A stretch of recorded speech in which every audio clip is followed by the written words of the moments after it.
एक बार महात्मा बुद्ध कहीं जा रहे थे, भिक्षा मांग रहे थे, तो सब घरों से भिक्षा कोई कुछ ना कुछ दे रहा था। अब जो भक्त लोग थे, जो प्रेमी थे, अब श्रद्धालुओं को तो क्या हुआ कि जब उनको कहीं दान दक्षिणा का अवसर मिले तो वो देते हैं, साधु संत हैं, चलिए दिया। लेकिन कुछ दुष्ट ऐसे होते हैं जिनको लगता है कि भैया अब ये हमसे मांगने चले आए, अब तो सब कुछ खत्म हो जाएगा।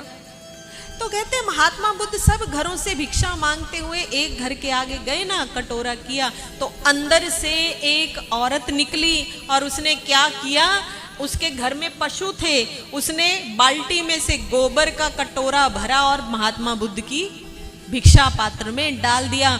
महात्मा बुद्ध ने प्रणाम किया, वापस लौट आए।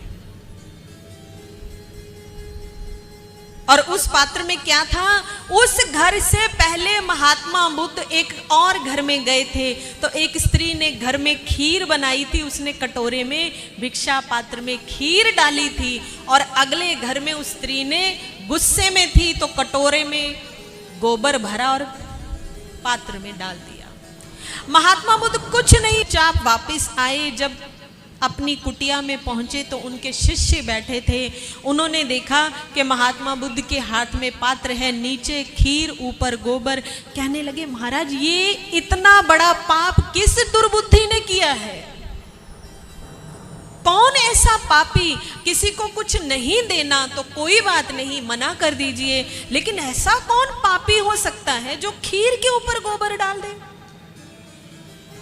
महात्मा बुद्ध बोले इसी गांव में एक स्त्री है, उसने किया। बोले महाराज ऐसी पापी, आपने उसे श्राप नहीं दिया? आपको श्राप देना चाहिए था, उसे दंडित करना चाहिए था। जानते हैं महात्मा बुद्ध क्या बोले?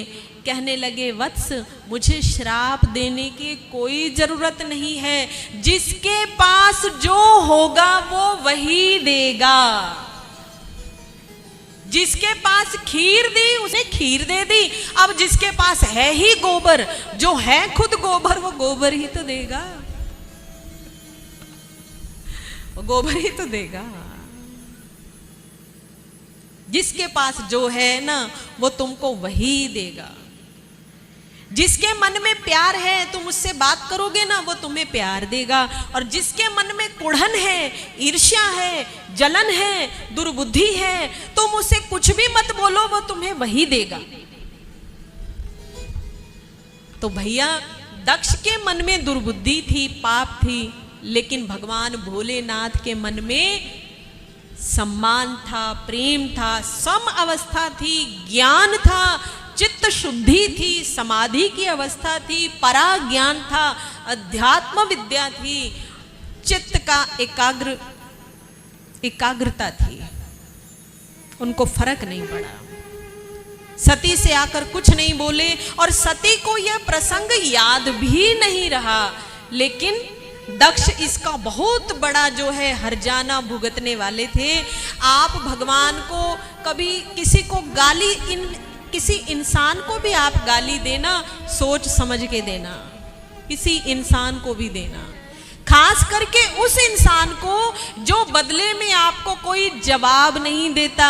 ऐसा कहते हैं कि कभी किसी दीन की, किसी गरीब की हाय मत लेना, क्योंकि जब किसी गरीब की हाय लेते हो ना, जो पहले से दुखी है, तुम उसको और दुखी कर रहे हो, तो जब उसकी हाय निकलती है ना तो आसमान फाड़ के तुम्हारे सिर पे गिरेगी। तो किसी दीन की हाय मत लेना। दक्ष बहुत बड़ा हर्जाना भुगतने वाले थे, तो इसीलिए महापुरुषों ने कहा कि कभी अभिमान में मत आना। ये ख्याल रखना कि कभी तुम अभिमान न करो, किसी का बुरा मत करो, किसी को दुखी मत करो।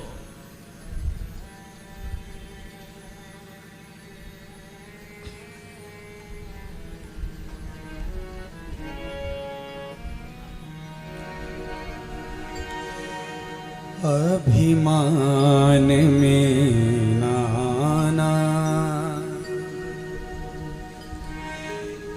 इतना ख्याल रखना, इतना ख्याल रखना ये रहा बड़ी कठिन है, पाँव संभाल रखना। अभिमान में न आना, अभिमान में न आना, अभिमान में न आना, अभिमान में न आना। इतना ख्याल रखना, इतना ख्याल रखना, ये रहा बड़ी कठिन है, ये रहा बड़ी कठिन है, पाँव संभाल रखना। अभिमान में न आना, अभिमान में न आना।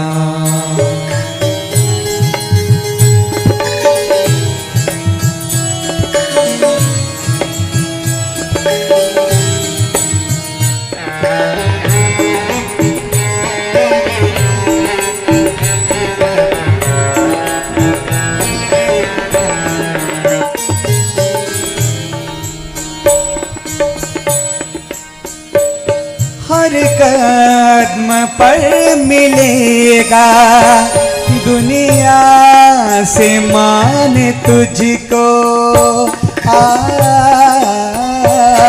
हर कदम पर मिलेगा दुनिया से मान तुझको, आकर झुकाएगा सर सारा जहान तुझको। आ जाए ना अंधेरा, आ जाए ना अंधेरा, रोशन मशाल रखना, रोशन मशाल रखना।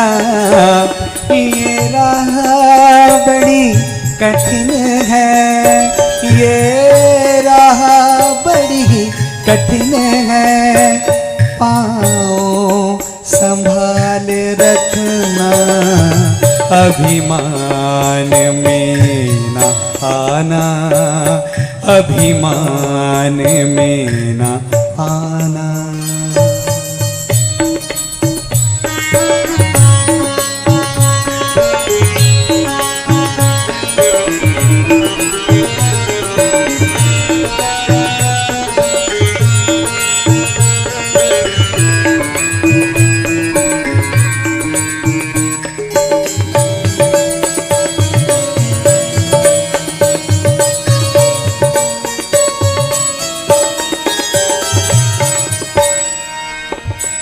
क्या साथ लेके आई, क्या साथ लेके जाना,